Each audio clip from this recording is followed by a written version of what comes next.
નમસ્કાર વિદ્યાર્થી મિત્રો, Galaxy school of science Vadgam આજના આ લેક્ચરમાં આપનું હાર્દિક સ્વાગત કરીએ છીએ।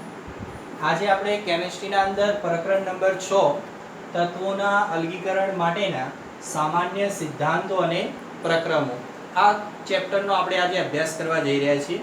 ઇંગ્લિશમાં જો આ ચેપ્ટરનું નામ કેવું હોય તો general principles and processes of isolations of elements. હવે જો આ ચેપ્ટરના અંદર સૌથી પહેલા આપણે તત્વની વાત કરીશું। તો તત્વની જે સમજૂતી છે એ એન્ટોની લેવોઝિયન નામના વૈજ્ઞાનિકે આપી હતી।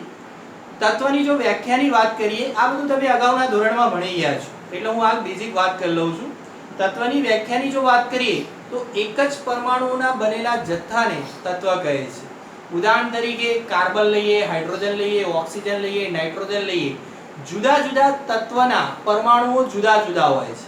દરેક તત્વને પોતાનો શું હોય છે? સ્વતંત્ર ગુણધર્મ હોય છે, જે બીજા તત્વમાં જોવા મળતો હોતો નથી। હવે જો વાત કરીએ અલગીકરણ, અલગીકરણ કોને કહેવાય? કોઈ એક પાત્રમાં જ્યારે ઘણા બધા ઘટકો જ્યારે ભેગા કરીએ છીએ અને એમાંથી કોઈ એક ઘટકને જ્યારે કોઈ ચોક્કસ પદ્ધતિ જેમ કે નિષ્કર્ષણ કે અલગીકરણ દ્વારા એ ઘટકને જ્યારે અલગ કરીએ છીએ, જેને આપણે અલગીકરણ કહીએ છીએ, એના માટે સ્પેસિફિક સિદ્ધાંતો છે અને આ પ્રક્રમ નામ કેવું હોય તો પદ્ધતિઓ પણ કહી શકાય છે। હવે વાત કરીએ તો આપણે આવર્ત કોષ્ટક। તો આવર્ત કોષ્ટકના અંદર તમને ખબર છે કે આવર્ત કોષ્ટકની સમજૂતી દમયંતી મેન્ડેલિવ નામના વૈજ્ઞાનિકે આપી હતી, જેના અંદર ટોટલ 118 તત્વોનો સમાવેશ થાય છે, જે પૈકી કેટલાક તત્વો ધાતુ છે, કેટલાક અધાતુ છે અને કેટલાક અર્ધધાતુ છે। હવે જો વાત કરીશું તો અહીંયા આગળ જે તત્વો જે છે એ તત્વો કુદરતમાં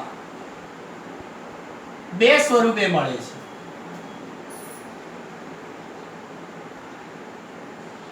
જો પહેલી વાત કરીએ તો મુક્ત સ્વરૂપે, હવે મુક્ત સ્વરૂપે અને બીજી વાત કરીએ તો સંયોજિત સ્વરૂપે। જો મુક્ત સ્વરૂપે વાત કરીશું તો મુક્ત સ્વરૂપે ધાતુમાં જો વાત કરીએ તો માત્ર કોપર જ,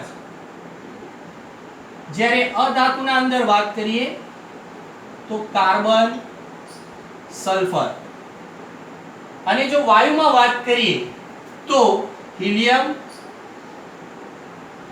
અને બીજા નિષ્ક્રિય જે વાયુઓ છે, આ બધા જ કુદરતમાં મુક્ત સ્વરૂપે મળે છે। જો સંયોજિત સ્વરૂપે આપણે વાત કરીએ તો સંયોજિત સ્વરૂપે ધાતુ અને અધાતુ, કેટલીક ધાતુ અને અધાતુ જે સંયોજિત સ્વરૂપે મળે છે।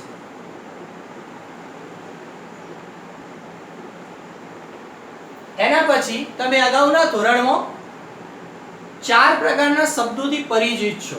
એક છે ખનિજ છે, બીજું ધાતુ કર્મવિધિ છે, ત્રીજા નંબરમાં કાચી ધાતુ અથવા અયસ્ક છે અને ચોથા નંબરમાં ગેંગ છે, જે આપણે ચારે વ્યાખ્યાઓ અહીંયા આગળ સમજીશું।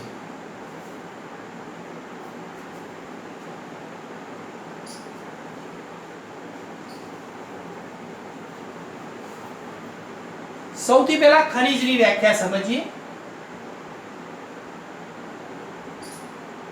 તો ખનિજની વ્યાખ્યા એમ થશે: પૃથ્વીના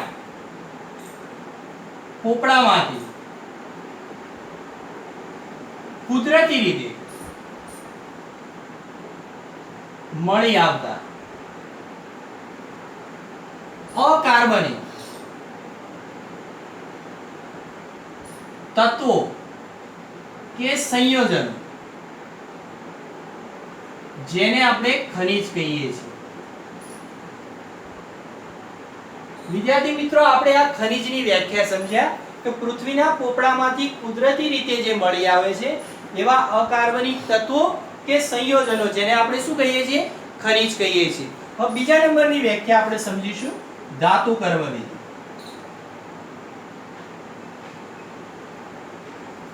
તો ઘણા ભૌતિક અને રાસાયણિક સિદ્ધાંતો ના સમન્વયથી અને નિષ્કર્ષણ અને અલગીકરણ જેવી પદ્ધતિઓથી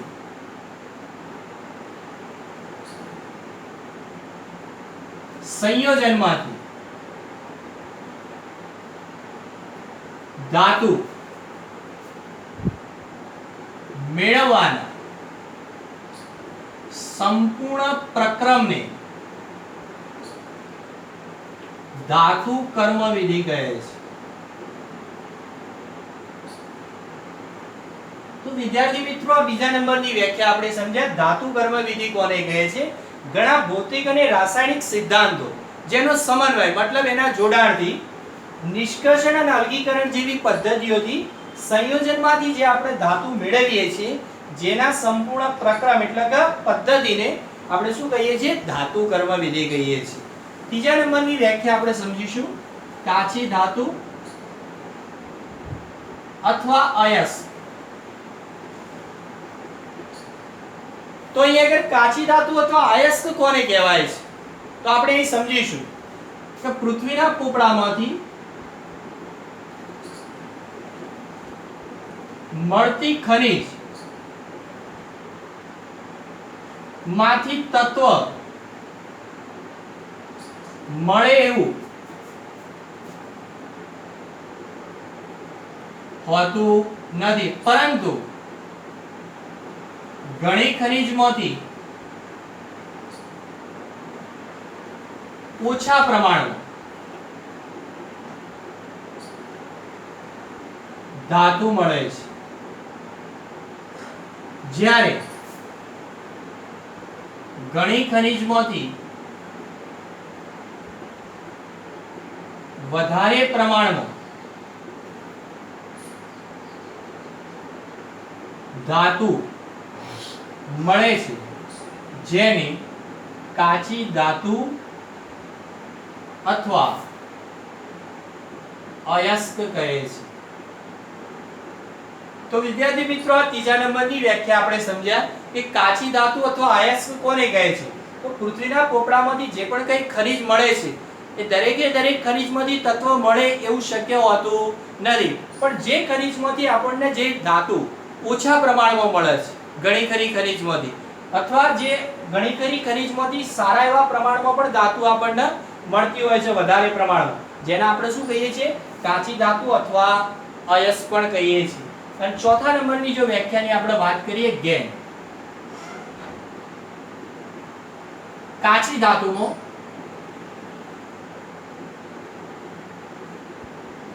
માંથી મળતું તત્વ એકલું હોતું નથી, પરંતુ તેની સાથે અનિચ્છનીય ભૂમિય પદાર્થો કે અશુદ્ધિઓ સંકળાયેલી હોય છે, જેને ગેંગ કહે છે. તો વિદ્યાર્થી મિત્રો, ચોથા નંબરની વ્યાખ્યા થઈ કે ગેંગ કોને કહેવાય? તો કાચી ધાતુમાંથી એકલું તત્વ નથી હોતું મળતું, પરંતુ એની સાથે કેટલાક અનિચ્છનીય એટલે કે ભૂમિય પદાર્થો અને અશુદ્ધિઓ એ તત્વ સાથે સંકળાયેલી હોય છે, જેને આપણે ગેંગ કહીએ છીએ. તો આપણે આ ચાર વ્યાખ્યાઓ સમજ્યા. હવે એના પછી આગળ ટોપિકમાં જઈએ.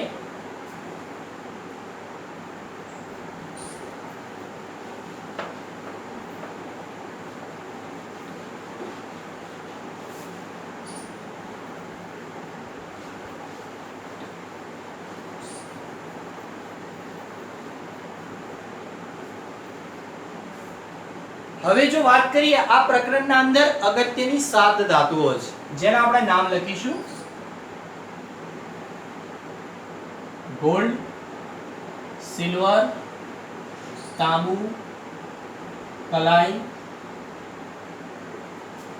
પારો, સીસુ અને લોખંડ. આ 7 ધાતુ આ પ્રકરણના અંદર અગત્યની છે. હવે જો વાત કરીએ તો પૃથ્વીના પેટાળમાંથી એટલે કે પોપડામાંથી સૌથી પહેલા આપણને ધાતુ જે મળી ત્યાં તાંબુ મળી. પ્રથમ કઈ ધાતુ મળી? તાંબુ, જેને આપણે બીજું નામ કોપર પણ કહીએ છીએ. તો પૃથ્વીના પોપડામાંથી આપણને આ કુદરતી રીતે પ્રથમ જે મળી ધાતુ એ તાંબુ મળી, જેને આપણે બીજું નામ કોપર પણ કહીએ છીએ. જ્યારે બીજા અને ત્રીજા ક્રમમાં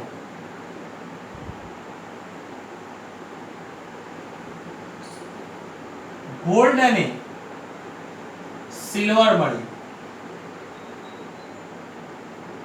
એના પછી કૌટિલ્યના અર્થશાસ્ત્રના અંદર જ્યારે ખાણો અને ખનિજો વિશે લાંબો રાસાયણિક પદ્ધતિ દ્વારા જે અભ્યાસ કર્યો એના ઉપરથી 6 પ્રકારની આપણને કાચી ધાતુઓ મળી. જે 6 કાચી ધાતુઓ આપણે લખીશું, જે આ પ્રમાણે છે: ગોલ્ડ, સિલ્વર, તાંબુ, લોખંડ, લોખંડ, ટીન અને લેડ. આ 6 પ્રકારની આપણને કાચી ધાતુઓ મળી. કૌટિલ્યના અર્થશાસ્ત્રમાં ખાણો અને ખનિજો વિશેનો લાંબી રાસાયણિક પદ્ધતિના અભ્યાસ દ્વારા આપણને 6 પ્રકારની કાચી ધાતુઓ મળી: ગોલ્ડ, સિલ્વર, તાંબુ, લોખંડ, ટીન અને લેડ. જે પૈકી જો વાત કરીએ તો અહીં આગળ આ જે ગોલ્ડ છે એનું કૌટિલ્યના અર્થશાસ્ત્રમાં ખૂબ જ મોટું અમૂલ્ય યોગદાન છે. માટે તેને રસ વિદ્યા પણ કહે છે.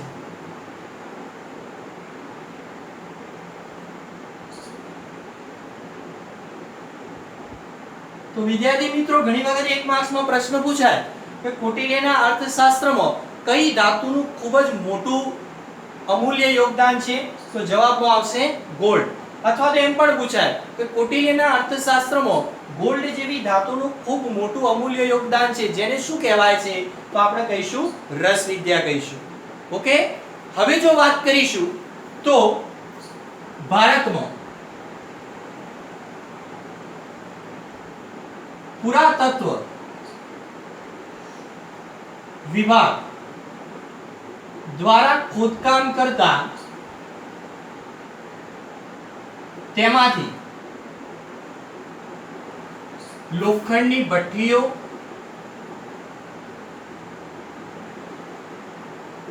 કલાકૃતિઓ અને સ્લેગનું સ્થળ મળ્યું. વિદ્યાર્થી મિત્રો, તમારા માટે આ નવો શબ્દ છે, સ્લેગ કોને કહેવાય?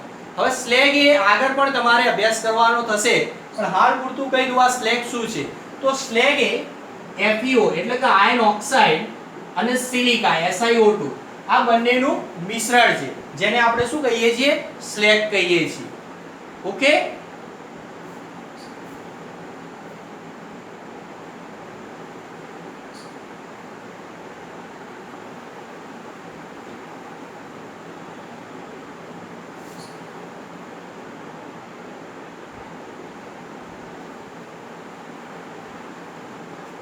તો આપણે લાસ્ટ પોઈન્ટ એ જોયો કે ભારતમાં પુરાતત્વ વિભાગ દ્વારા ખોદકામ કરતા એમાંથી લોખંડની ભઠ્ઠીઓ, કલાકૃતિઓ અને સ્લેગનું સ્થળ મળ્યું. આ સ્લેગ એક પ્રકારની અશુદ્ધિ છે, પણ એ કોનું મિશ્રણ છે? આયર્ન ઓક્સાઇડ અને સિલિકા આ બંનેનું શું છે? મિશ્રણ છે. હવે આપણે 3 શબ્દો ભણવા જઈ રહ્યા છીએ વિદ્યાર્થી મિત્રો. તો અહીં આગળ ધ્યાન આપજો. એક 3 શબ્દો કયા છે? એક છે સ્લેગ, બીજા નંબરનો ભાગ છે લોખંડ અને ત્રીજા નંબરનો ભાગ છે સ્ટીલ. સૌથી પહેલા સ્લેગની વાત કરી લઈએ. તો સ્લેગ એ ચારકોલના રેડિયોકાર્બન ડેટિંગ પદ્ધતિ દ્વારા એમાં પુરવાર થયું કે મેઘાલયની ઘણી ટેકરીઓના અંદર આ સ્લેગનું પ્રલયન થાય છે, અને જેના અંદર જો આપણે અહીં લખીશું કે ચારકોલના રેડિયોકાર્બન ડેટિંગ પદ્ધતિ દ્વારા પુરવાર થયું મેઘાલયની ઘણી ટેકરીઓમાં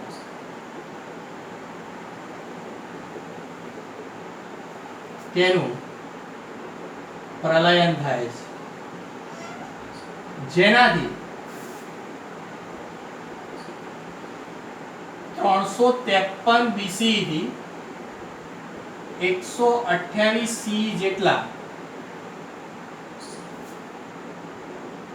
સમયનું સ્લેગનું સ્તર મળે છે. તો વિદ્યાર્થી મિત્રો, આ સ્લેગની વાત કરી કે સ્લેગ એ ચારકોલના રેડિયોકાર્બન ડેટિંગ પદ્ધતિ છે કે જેના દ્વારા આપણે પુરવાર થયું કે આ મેઘાલયની ઘણી ટેકરીઓમાં એ સ્લેગનું પ્રલયન થાય છે, જેના અંદર 353 BCE થી 128 CE જેટલા સમયનું આપણને સ્લેગનું સ્તર મળે છે. આ BCE એ બીજું કંઈ નથી પણ એનું ફૂલ ફોર્મ કેવું હોય તો બિફોર કોમન એરિયા કહેવાય છે એનું ફૂલ ફોર્મ. બરાબર. હવે સેકન્ડ નંબરમાં વાત કરીશું લોખંડ. તો લોખંડના બે પ્રકાર છે, ઘડતર લોખંડ અને ભરતર લોખંડ. જો ઘડતર લોખંડની વાત કરીએ તો ઘડતર લોખંડમાં માત્ર લોખંડ જ નહીં પણ બીજી કેટલીક ધાતુઓનો પણ એના અંદર સમાવેશ થાય છે, જે આપણે લખીએ છીએ. તો લોખંડ, આ સિવાય 0.05% સિલિકોન હોય છે, 0.05% એના અંદર મેંગેનીઝ હોય છે, 0.005% નિકલ હોય છે, 0.15% એના અંદર કાર્બન હોય છે, 0.25% ફોસ્ફરસ હોય છે, 0.03% સીયુ હોય છે અને 0.02% એના અંદર નાઇટ્રોજન હોય છે. તો ઘડતર લોખંડમાં માત્ર લોખંડ જ નહીં પણ silicon, manganese, nickel, carbon, phosphorus, copper અને નાઇટ્રોજન જેની ટકાવારીમાં એનું પ્રમાણ પણ આપ્યું છે. તો આ બધી જ પ્રકારની ધાતુઓ એના અંદર હોય છે. આ ઘડતર લોખંડ 1600 વર્ષ સુધી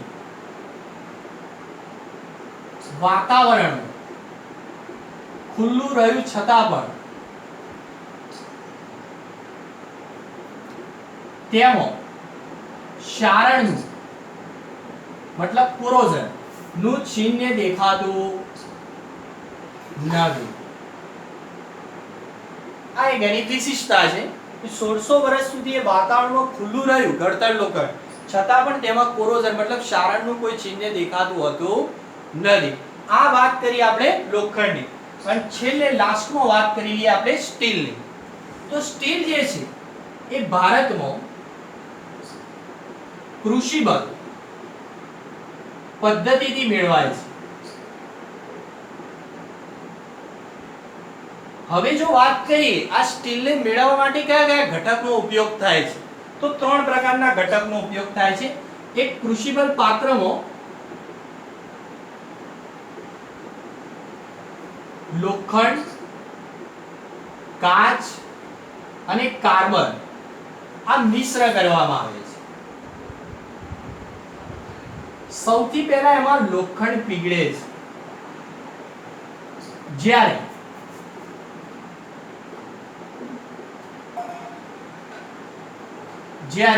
કાર્બન ને પાત્રમાં ગરમ કરતા તે અવશોષિત થાય છે.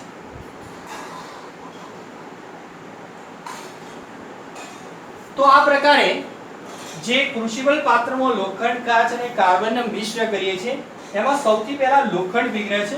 જ્યારે હવે પાત્રને મતલબ કાર્બનને એટલે કે પાત્રમાં ગરમ કરીએ છીએ ત્યારે કાર્બન પણ શું થાય છે અંદર અવશોષિત થાય છે ને આ પ્રકારે આપણે એમાંથી સ્ટીલ મેળવતા હોઈએ છીએ. અને છેલ્લે વાત કરીએ તો સ્ટીલ જે છે એને ભારતમાં વંડર સ્ટીલને ભારતમાં wonder material of the Orient તરીકે પણ